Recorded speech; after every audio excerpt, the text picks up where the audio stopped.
Yang pertama, saya akan menjelaskan tentang pengertian saham.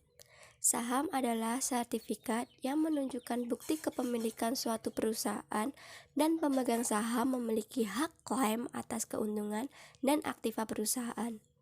Saham juga merupakan surat berharga yang menunjukkan bagian dari kepemilikan perusahaan.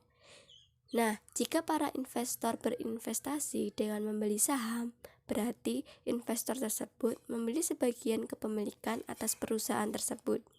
Dan investor berhak atas keuntungan yang diperoleh perusahaan dalam bentuk dividen. Di sini, nilai buku, nilai pasar, dan nilai intrinsik merupakan hal yang perlu dan berguna untuk mengetahui saham-saham mana yang bertumbuh dan yang murah. Selanjutnya ada jenis-jenis saham. Nah, saham itu juga merupakan surat berharga yang paling dikenal luas oleh masyarakat. Dalam hal ini, jenis-jenis saham dapat ditinjau dari beberapa segi. Yang pertama itu dari segi cara peralihan, dan yang kedua yaitu dari segi cara tagih. Yang pertama, dari segi cara peralihan. Di sini ada dua saham. Yang pertama yaitu saham atas unjuk dan saham atas nama.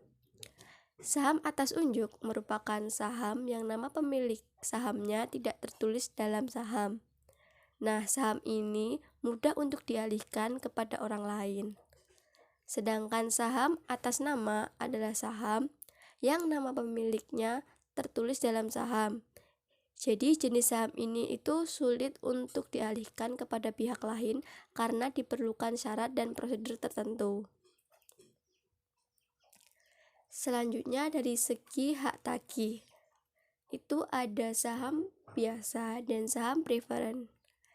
Saham biasa atau common stock adalah surat berharga yang dijual oleh perusahaan yang menjelaskan nilai nominal. Nilai nominal ini berupa rupiah, dolar, yen, dan sebagainya.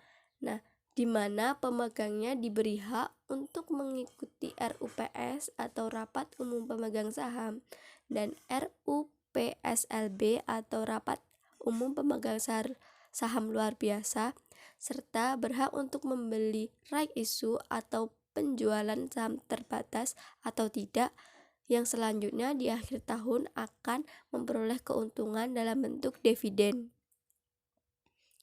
Nah, di antara surat-surat berharga yang diperdagangkan di pasar modal, saham biasa ini adalah yang paling terkenal di masyarakat.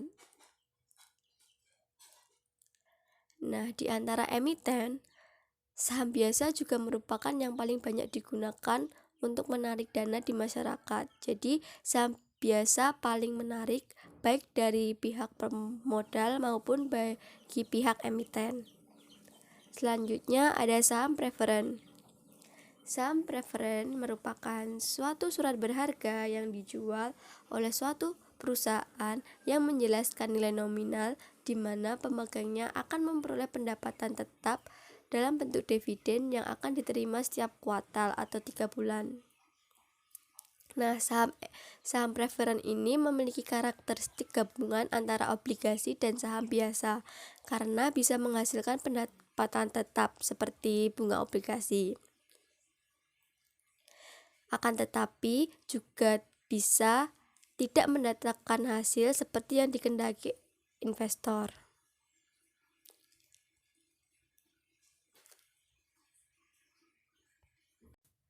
Selanjutnya ada pengertian nilai saham.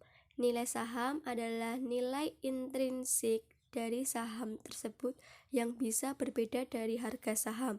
Nah, harga saham sendiri adalah harga suatu saham yang terjadi di pasar bursa pada saat tertentu yang ditentukan oleh pelaku pasar dan ditentukan oleh permintaan dan penawaran saham yang bersangkutan di pasar modal.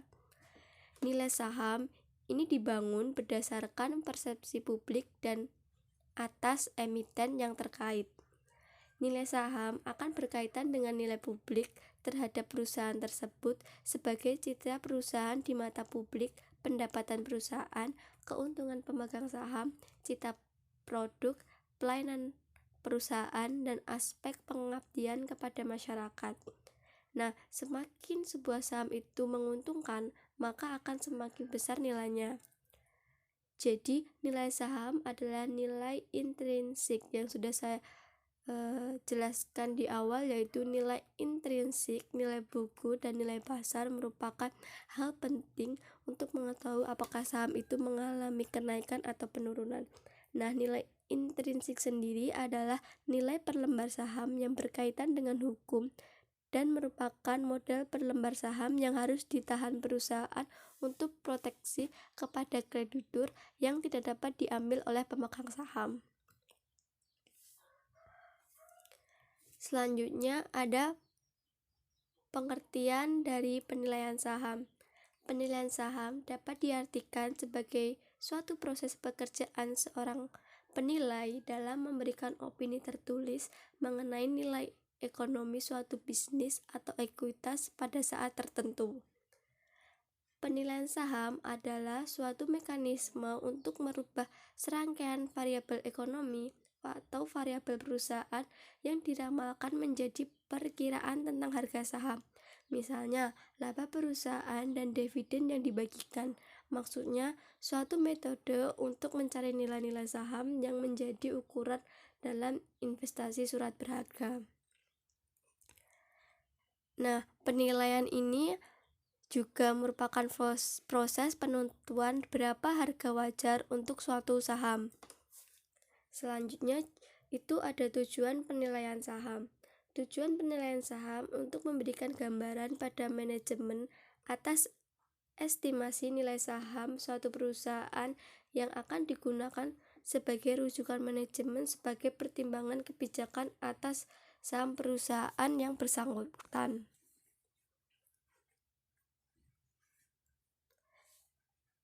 Nah, saham sendiri sebagai salah satu alternatif media investasi memiliki potensi tingkat keuntungan dan kerugian lebih besar dibandingkan media investasi lainnya dalam jangka panjang. Selanjutnya ada jenis penilaian saham. Menurut Hartono dalam bukunya, ada 3 jenis penilaian saham. Yang pertama yaitu nilai buku, nilai pasar, dan nilai intrinsik. Nilai buku ialah nilai aset yang tersisa setelah dikurangi kewajiban perusahaan jika dibagikan. Nilai buku hanya mencerminkan seberapa besar jaminan atau seberapa besar aktiva bersih untuk saham yang dimiliki investor. Nah, nilai buku per lembar saham tidak menunjukkan ukuran kinerja saham, tetapi nilai yang mencerminkan berapa besar jaminan yang akan diperoleh pemegang saham apabila perusahaan dilikuidasi. Nah, rumus dari nilai buku per lembar saham itu ada total ekuitas dibagi jumlah saham yang beredar. Yang kedua ada nilai pasar. Nilai pasar merupakan harga yang dibentuk oleh pemerintah dan penawaran saham di pasar modal atau disebut juga dengan harga pasar sekunder. Nilai pasar tidak dipengaruhi oleh emiten atau pihak pinjaman emisi, sehingga boleh jadi harga inilah yang sebenarnya mewakili nilai suatu perusahaan.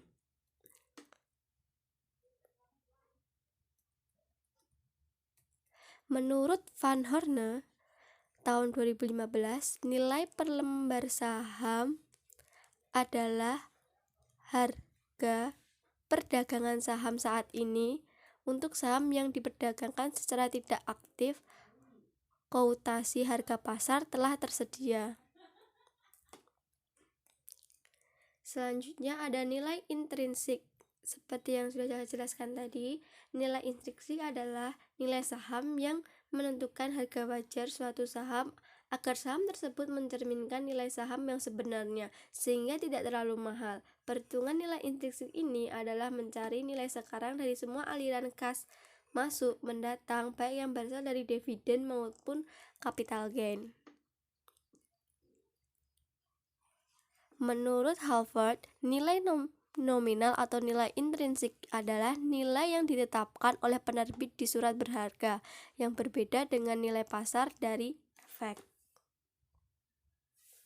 Selanjutnya ada pendekatan analisis investasi harga saham. Ada dua pendekatan yang untuk melakukan analisis investasi yang berkaitan dengan harga saham. Yang pertama ada analisis fundamental, yang kedua ada analisis teknikal. Analisis fundamental ini adalah analisis yang beranggapan bahwa setiap investor adalah makhluk rasional. Karena itu, analisis ini mencoba mempelajari hubungan antara harga saham dengan kondisi perusahaan yang tercermin pada nilai kekayaan bersih perusahaan itu. Sedangkan analisis teknikal adalah analisis yang beranggapan bahwa penawaran dan permintaan menentukan harga saham. Para analis teknikal lebih banyak menggunakan informasi yang timbul dari luar perusahaan yang memiliki dampak terhadap perusahaan daripada informasi internal perusahaan. Analisis teknikal ini pada dasarnya yaitu alat analisis teknikal pada grafik atau chart.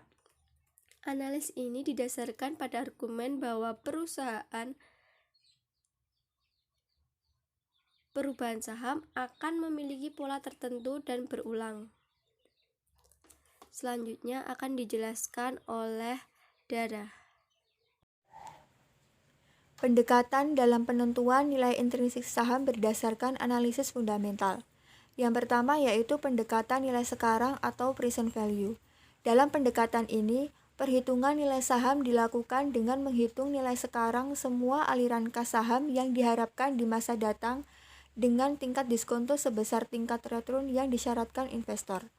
Dalam hal ini, nilai intrinsik atau disebut juga nilai teoritis suatu saham nantinya akan sama dengan nilai diskonto semua aliran kas yang akan diterima investor pada masa yang akan datang. Komponen dalam penentuan nilai saham dengan pendekatan nilai sekarang adalah aliran kas.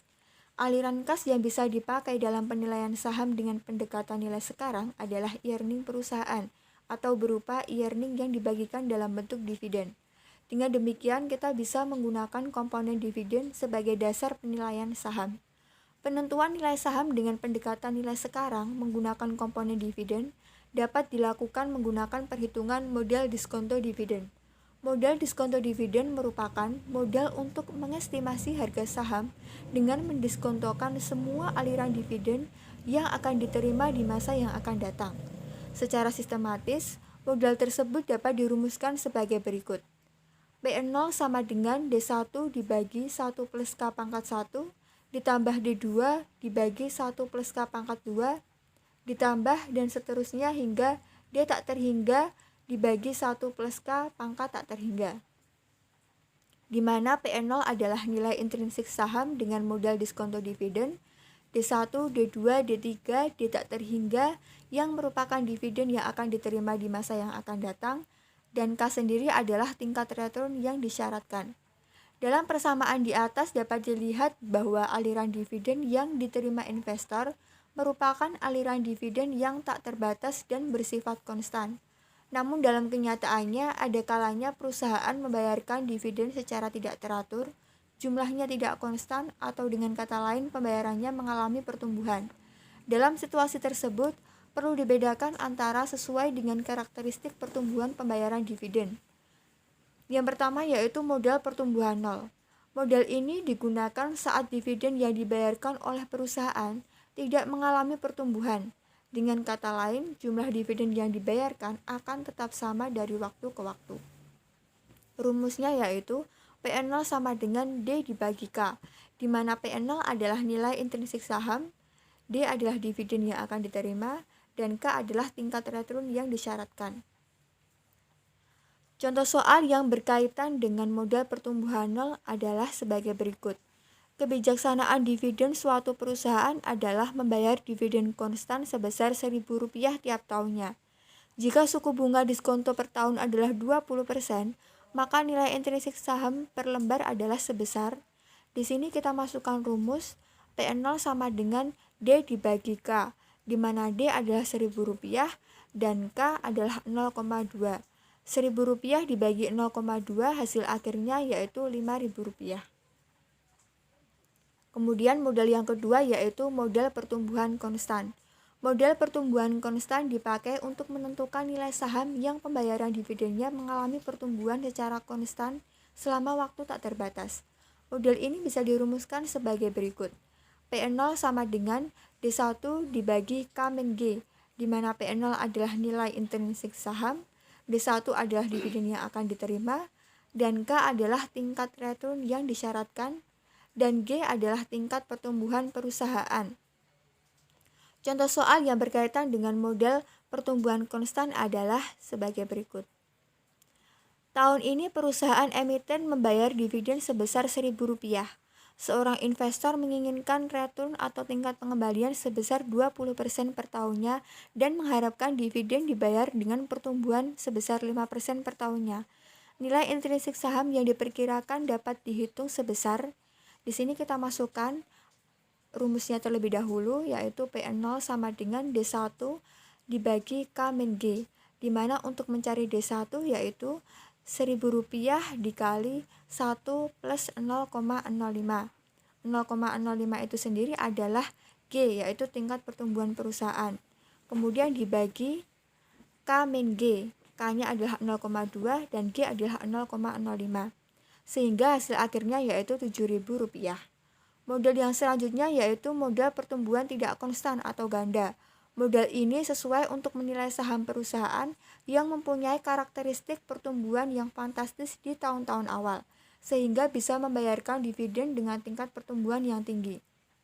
Pada beberapa tahun awal selama masa pertumbuhan fantastis, perusahaan mungkin akan mampu membayar dividen dengan pertumbuhan di atas normal. Namun setelah melewati masa tersebut, pertumbuhan tingkat dividen yang dibayarkan perusahaan mungkin akan lebih rendah dari masa sebelumnya dan akan bertumbuh secara tetap. Tahap-tahap perhitungan yang harus dilakukan untuk model ini adalah yang pertama, membagi aliran dividen menjadi dua bagian, yaitu bagian awal yang meliputi aliran dividen yang fantastis, dan yang kedua yaitu aliran dividen dengan pertumbuhan yang konstan. Tahap kedua yaitu menghitung nilai sekarang dari aliran dividen yang fantastis. Kemudian yang ketiga yaitu menghitung nilai sekarang dari semua aliran dividen selama periode pertumbuhan konstan. Dan yang terakhir yaitu menjumlahkan hasil perhitungan nilai sekarang dari kedua bagian perhitungan aliran dividen. Model ini bisa dirumuskan sebagai berikut. P0 sama dengan sigma NT sama dengan 1, D0 dikali 1 plus G1 pangkat T dibagi 1 plus K pangkat T ditambah DN dikali 1 plus GC dibagi K min GC dikali 1 per 1 plus K pangkat N. Dalam hal ini, P0 adalah nilai intrinsik saham dengan modal pertumbuhan tidak konstan, dan N adalah jumlah tahun selama periode pembayaran dividen supernormal, D0 adalah dividen saat ini atau tahun pertama, dan G1 adalah pertumbuhan dividen supernormal, dan DN adalah dividen pada akhir tahun pertumbuhan dividen supernormal, dan GC adalah pertumbuhan dividen yang konstan, dan K sendiri adalah tingkat return yang disyaratkan investor. Contoh soal yang berkaitan dengan ini adalah pertumbuhan dari dividen sebesar 5% diperkirakan akan terjadi mulai tahun kelima. Sebelum tahun kelima, diperkirakan perusahaan akan membayar dividen yang konstan sebesar Rp1.000 per tahunnya. Jika tingkat pengembalian yang diinginkan atau K adalah sebesar 20% per tahunnya, maka nilai intrinsik saham yang diperkirakan adalah sebesar, di sini kita masukkan rumus, kemudian sigma N sama dengan 4, dan T sama dengan 1. Setelah itu Rp1.000 dibagi 1 plus 0,2 pangkat T ditambah Rp1.000 dikali 1 plus 0,05, kemudian dibagi 0,2 dikurangi 0,05 dikali 1 plus 0,2 pangkat 5. Hasilnya yaitu Rp2.588,73 ditambah Rp3.375,77. Kemudian hasil akhirnya yaitu Rp5.964,50.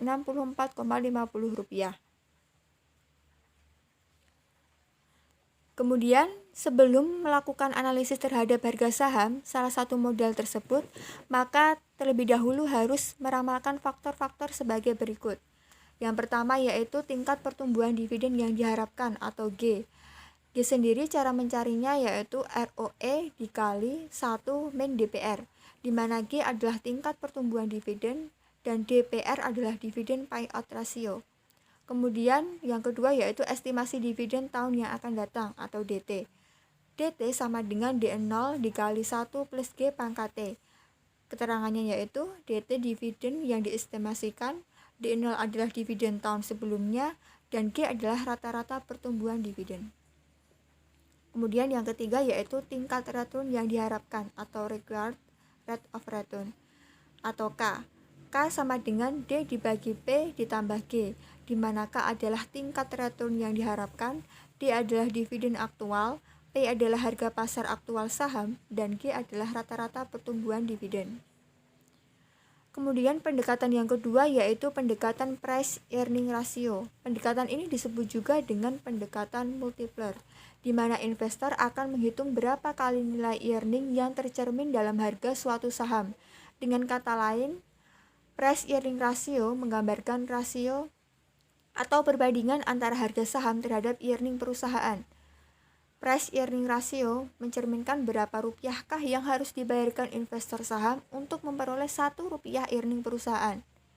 PER sama dengan harga per lembar saham dibagi earning per lembar saham.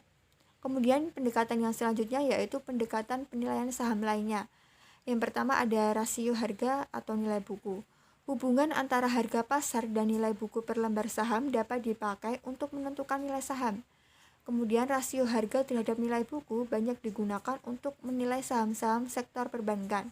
Hasil penelitian menemukan bahwa saham-saham yang memiliki rasio harga atau nilai buku yang rendah akan menghasilkan return yang secara signifikan lebih tinggi dibandingkan saham-saham yang memiliki rasio harga atau nilai buku yang tinggi. Kemudian yang kedua yaitu rasio harga atau aliran kas. Pendekatan ini mendasarkan diri pada aliran kas perusahaan, bukannya earning perusahaan.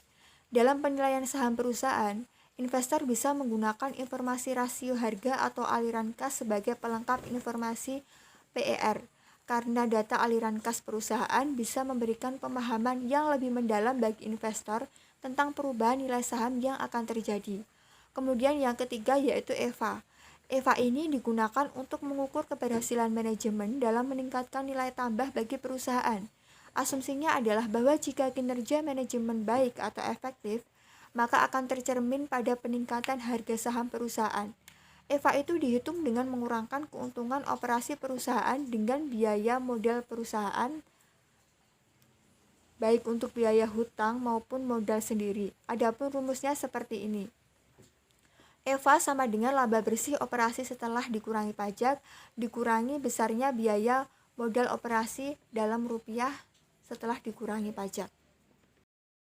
Selanjutnya, saya akan membahas mengenai keputusan menjual dan membeli saham. Keputusan investasi yang tepat tentunya akan berdampak positif terhadap hasil investasi saham yang dilakukan.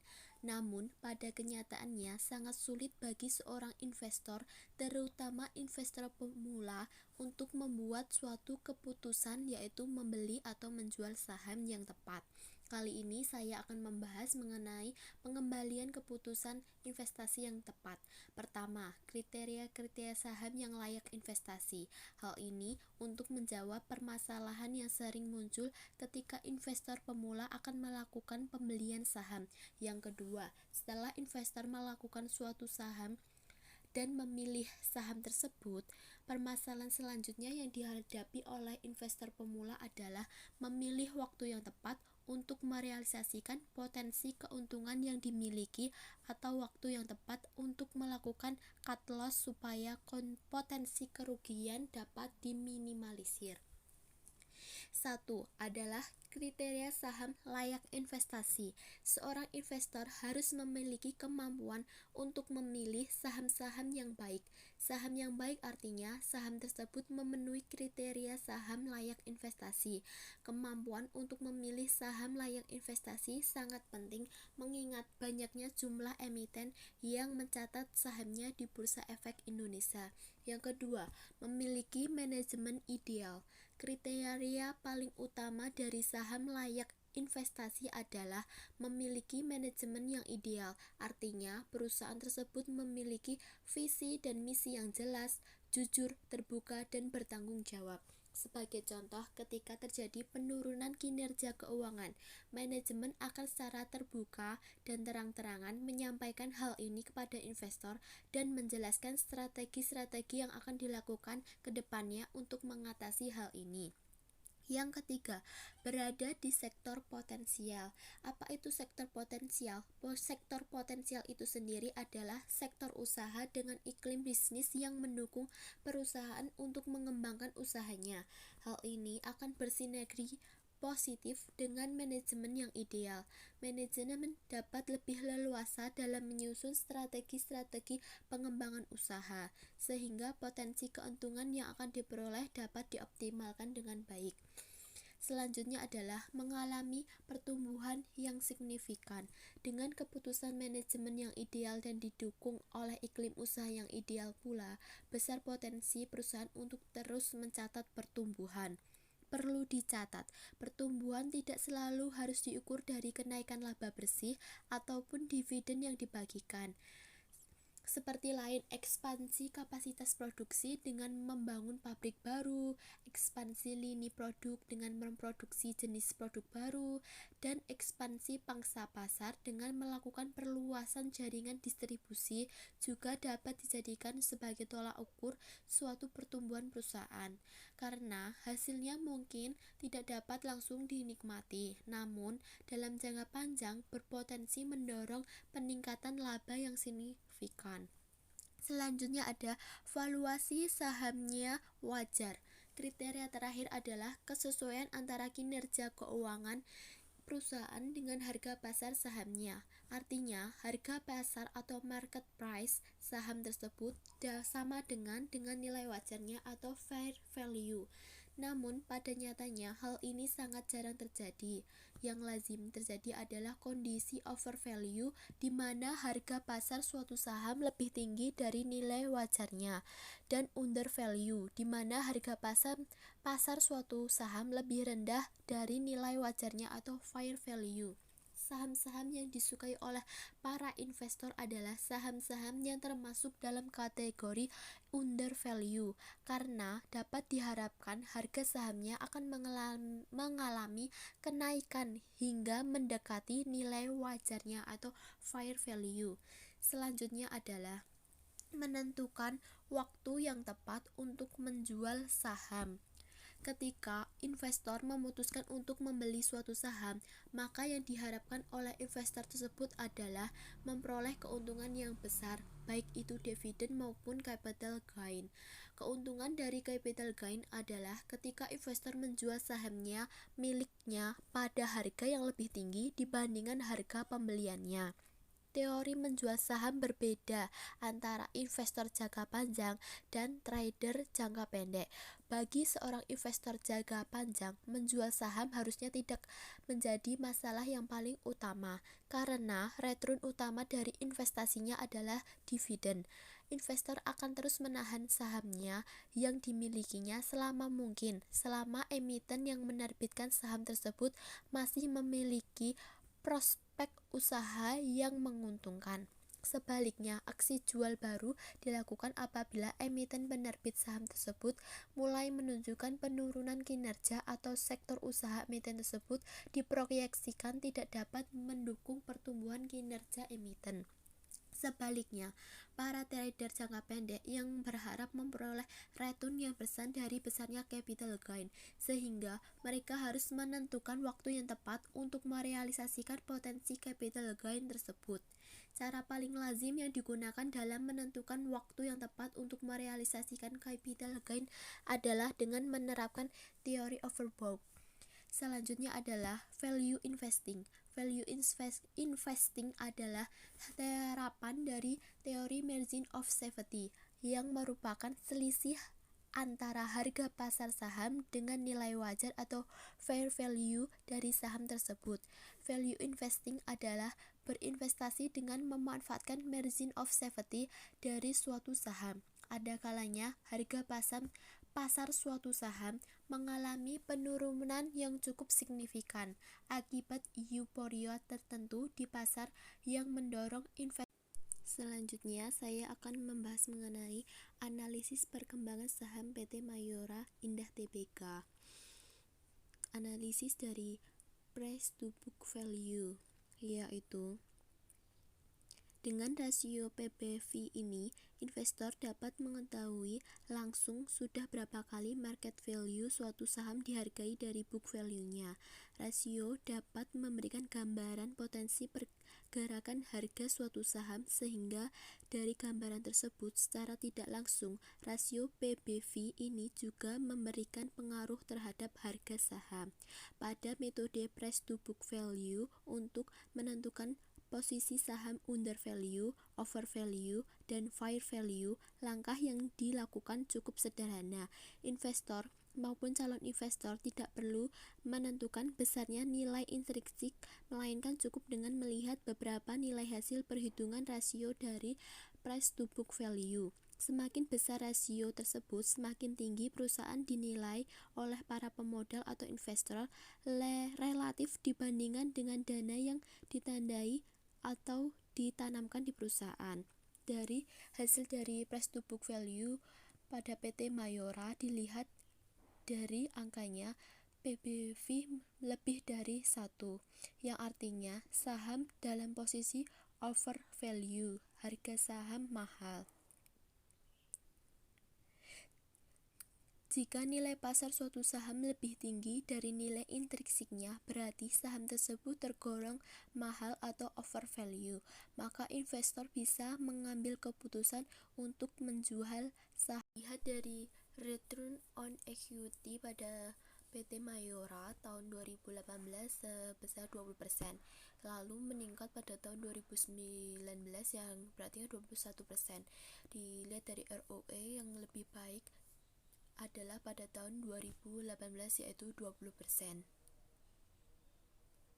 Lihat dari DER, Debt to Equity Ratio pada tahun 2018 dan tahun 2019, yang lebih baik adalah pada tahun 2019 karena kurang dari 1 kali atau di bawah 100%, sedangkan tahun 2018 adalah di atas 100%. Perusahaan yang sehat secara keseluruhan keuangan ditunjukkan dengan rasio DER di bawah angka 1 atau di bawah 100%. Semakin rendah rasio DER, maka semakin bagus. DER yang rendah menunjukkan bahwa hutang atau kewajibannya perusahaan lebih kecil daripada seluruh aset yang dimilikinya atau ekuitasnya. Sehingga dalam kondisi yang tidak diinginkan, misalnya bangkrut, perusahaan masih dapat melunasi seluruh hutang atau kewajibannya. Kondisi sebaliknya, semakin tinggi DER menunjukkan komposisi jumlah hutang lebih besar dibandingkan jumlah seluruh modal bersih yang dimilikinya, sehingga mengakibatkan beban perusahaan terhadap pihak luar besar juga. Kemudian adalah DY atau dividend yield pada tahun 2018 1,64%, sedangkan tahun 2019 hanya 1,16%, mengalami penurunan. Yang lebih baik DY adalah 2018 karena angkanya jauh lebih besar. Salah satu aspek yang menjadi bahan penilaian bagi pemodal adalah kemampuan emiten dalam menghasilkan laba. Pembagian dividen menyangkut tentang masalah menggunakan laba yang menjadi hak pemegang saham. Laba tersebut bisa dibagi menjadi dividen atau ditahan untuk diinvestasikan kembali. Apabila laba meningkat, maka perusahaan dapat membagikan dividen yang lebih banyak. Perusahaan yang membagikan dividen terus-menerus dengan jumlah yang relatif besar, maka perusahaan tersebut akan menjadi incaran para investor. Dengan banyaknya investor, maka dimungkinkan harga saham perusahaan tersebut akan meningkat. Yang kemudian adalah analisis PER atau Price to Earning Ratio pada PT Mayora tahun 2018 sebesar 21,36, sedangkan 2019 28,08 yang mengalami kenaikan.